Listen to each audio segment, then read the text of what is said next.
நண்பர்களுக்கு வணக்கம். ஒரு விழிப்புணர்வு பதிவுங்க. இன்னைக்கெல்லாம் நைட் நேரத்தில் பார்த்தாச்சுனாவே ஒரு 40 வயசுக்கு மேலே இருக்கிறவங்கனால கண்டிப்பாக இருசக்கர வாகனங்களை ரோட்டில் ஓட்ட முடியாது. என்னென்னு பார்த்தாச்சுன்னா இந்த 40 வயசுக்கு மேலே சாலேஸ்வரம் அப்படிங்கிறது கண்ணில் குறைபாடு வரும். சில பேர் கண்ணாடி போடுவாங்க, அந்த ரீடிங் எல்லாம் படிக்க முடியாது. அதே மாதிரி கொஞ்சம் லாங்லேருந்து வர்றது கண்ணு கூசுற மாதிரி ஏதாவது இருந்தால் கண்டிப்பாக அவங்க கண்ணுகளை மூடிடுவாங்க. அந்த மாதிரி ஒரு பிரச்சனை வரும். இப்போ இதுக்கு நம்ம சொல்கிற விஷயத்துக்கு என்ன சம்மந்தம் அப்படின்னு நீங்கள் கண்டிப்பாக கேட்கலாம்.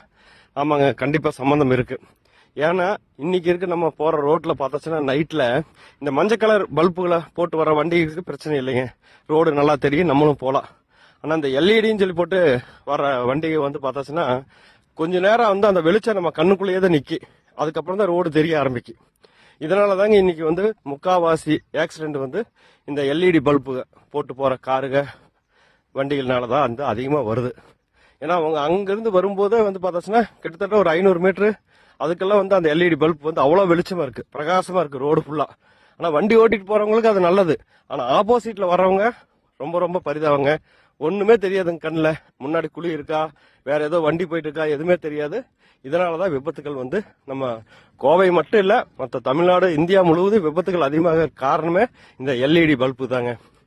ஏன்னா நம்ம காரு, புதுசாக பைக்கு, மற்ற வாகனங்கள் வாங்கும்போது நம்ம ஆசைக்கு சொல்லிடுவோம், எல்இடி பல்பெல்லாம் ஃபிட் பண்ணுங்க, நல்லா கலராக நைட்டு போகும்போது தனியாக தெரியணும், ஜொலிக்கணும், ரோடு ஃபுல்லாக பகலா மாதிரி தெரியணும் அப்படிங்கிற மாதிரி சொல்லிடுவோம். ஆனால் அதனோட விளைவுகள் இந்த விபத்துகள் நடக்கும்போது மட்டும்தாங்க தெரியும். ஏன்னா சில மாநிலங்களை, கேரளா உள்ளிட்ட மாநிலங்கள் போயாச்சுன்னா இந்த எல்இடி பல்புகளுக்கெல்லாம் அங்கே அபராதம் போட்டுருவாங்க, அங்கே தடை விதிச்சுக்கிறாங்க. ஆனால் நம்ம கோவை போன்ற பெருநகரங்களில் இந்த டெக்கரேஷன் பண்றவங்க அந்த வண்டியில கொண்டு போய் விட்டாச்சுன்னா இங்க லைட் மாட்டுங்க, அங்க லைட் மாட்டுங்க, இவ்வளோ வெளிச்சம் இருக்கு, அவ்வளோ வெளிச்சம் இருக்குன்னு மாட்டி விட்டுறாங்க. இதனோட பிரச்சனை பார்த்தாச்சுன்னா ரோட்ல ஆப்போசிட் போறவங்க மட்டும்தான் இந்த பிரச்சனை. எனவே நண்பர்களே, இந்த எல்இடி பல்புல தயவுசெய்து வண்டிகளை மாட்டாதீங்க. முடிஞ்ச வரைக்கும் இந்த மஞ்சள் கலர் பல்புகளை மாட்டிட்டீங்கன்னா உங்களுக்கு பிரச்சனை இல்லை, ஆப்போசிட்ல வரவங்களுக்கு பிரச்சனை இல்லை. தமிழக அரசும் இந்த எல்இடி பல்புகளை மாட்டிட்டு வண்டிகளை ஓட்டக்கூடாது அப்படிங்கிற மாதிரி சமூக ஆர்வலர் வேண்டுகோள் விடுத்துக்கிறாங்க. பார்க்கலாம் அரசு என்ன பண்ணுதுன்னு. நன்றி நண்பர்களே, மீண்டும் ஒரு செய்தியோட உங்களை சந்திக்கிறேன். வணக்கம்.